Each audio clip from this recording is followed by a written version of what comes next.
Kami semua tanya dong Ustadz.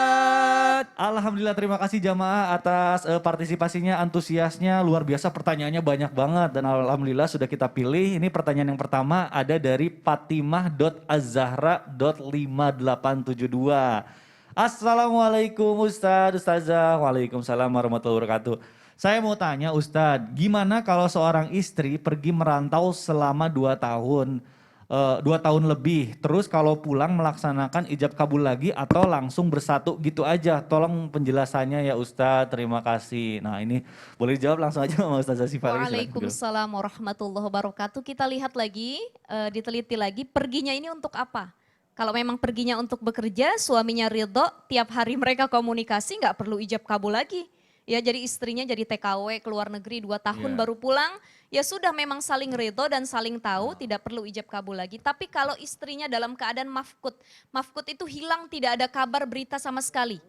Ya, jadi itu nanti bisa diputuskan oleh hakim apakah masih bisa menjadi pernikahan atau memang nanti harus ijab kembali atau harus nikah dulu sama orang lain baru balik lagi gitu ya. Nah ini jadi penting banget komunikasi penting ya. sekali komunikasi. Harus izin dulu, makanya istri itu harus izin dulu sama suami, takutnya terjadi hal-hal seperti ini. Masya Allah. Baik, kita lanjut ke pertanyaan kedua. Ini dari Instagramnya, dari hamba Allah. Assalamualaikum Ustadz. Waalaikumsalam warahmatullahi wabarakatuh. Saya mohon izin bertanya, ada seorang istri yang ingin dicerai oleh suaminya. Lalu suaminya bilang boleh tapi harus dibeli. Kemudian si istrinya tersebut membayarnya dengan jumlah tertentu. Pertanyaannya, apakah benar talak seperti itu tidak ada idahnya? Karena saya dengar si istri itu bilang seperti itu dan bagaimana hukumnya? Boleh dijawab oleh guru kita Ustadz Maulana, silakan guru. Saya jawab lewat tausiah. Masya Allah, silakan. Inilah realita hidup. Inilah kisah. Inilah kenyataan. Kadangkala ada seseorang ternyata terputus pernikahannya karena kalau cerai, ditalak. Berarti laki-laki yang melakukan. Laki-laki menikah, wanita dinikahi. Maka ketika laki-laki menalak, berarti perempuan ditalak. Berarti siapa yang menalak? Laki-laki. Siapa yang ditalak? Perempuan. Tapi bagaimana kalau sebaliknya? Enak saja tuh laki-laki. Nah gimana kalau perempuannya? Aku tidak suka dia. Aku minta cerai. Kalau dia minta cerai, boleh nggak perempuan minta cerai?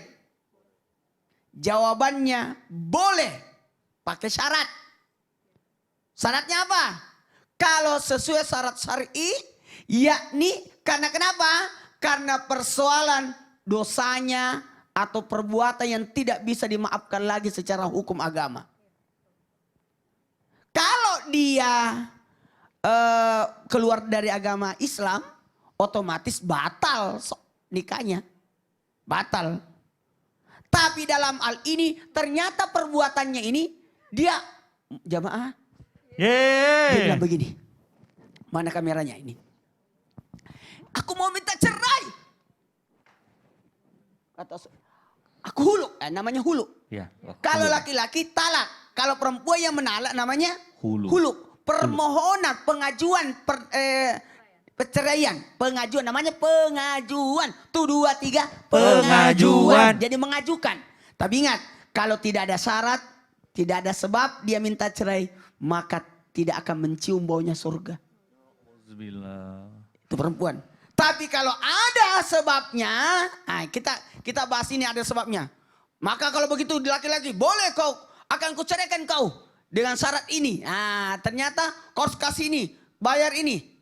Kata istrinya, baik akan kuselesaikan.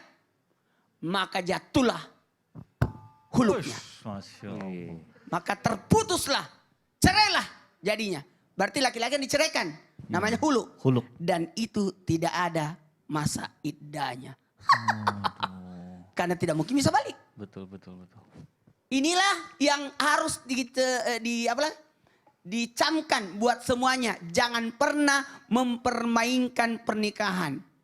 Tapi ingat, Nikah bukan untuk bisa gampang-gampangin. Karena biasanya gini ya, ada perempuan lebih hebat Gimana? dari laki-laki. Iya. Itu biasanya. Gajinya lebih gede biasanya. Iya. Terus apa lagi? Tapi mikirnya enggak gitu kan. Alhamdulillah. Jangan dong. Aduh, gitulah. Nah, ini juga mohon izin, kadang-kala perempuan nikah, kuceraikan kau. Dengan gampangnya menceraikan. Saya camkan ini, mohon maaf kalau tidak ada sebab Anda tidak akan mencium baunya surga. No. Jangankan masuk surga, mencium pun tidak. Maka belajarlah dari Ratu Asia.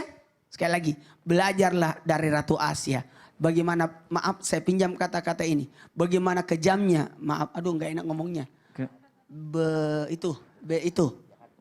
Jahatnya Betapa aja, jahatnya. jahatnya aja. Betapa jahatnya, tapi ternyata dia tidak pernah minta cerai, tetap laksanakan Aduh, ketaatan. Masya Allah, luar biasa. Jadi Astaga. harus hati-hati dalam pernikahan. Betul. Jadi kalau perempuan itu bukan talak tapi hulu ya. Ustaz, kita masih bicara Apa itu? mengenai nikah banyak banget ternyata hal-hal yang belum saya tahu nih. Masya Allah jamaah juga siapin catatannya. Ustaz, afwan saya pernah mendengar istilah turun ranjang. Aduh, nah ini saya Gimana pengen. tuh? Iya, nah ini saya pengen tanya nih apa aja sih yang harus diperhatikan kalau misalnya mau turun ranjang itu apa sih Yang definisinya harus sebenarnya menurut Islam? diperhatikan adalah dari ranjang mana ke ranjang kemana. Jangan asal turun. Nanti Ya. jatuh ya. Nanti jatuh bahaya. Jadi ada ranjang yang boleh dituruni, ada ranjang yang tidak boleh dituruni. Waduh. Nah, kalau bicara masalah peranjang, Ustaz Maulana penasaran kenapa Ustaz? Iya. Enggak, Iya. ranjang saya sudah tidak ada lagi. Ya Allah.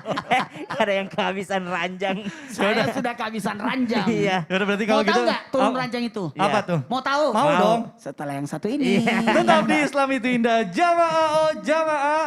Alhamdulillah.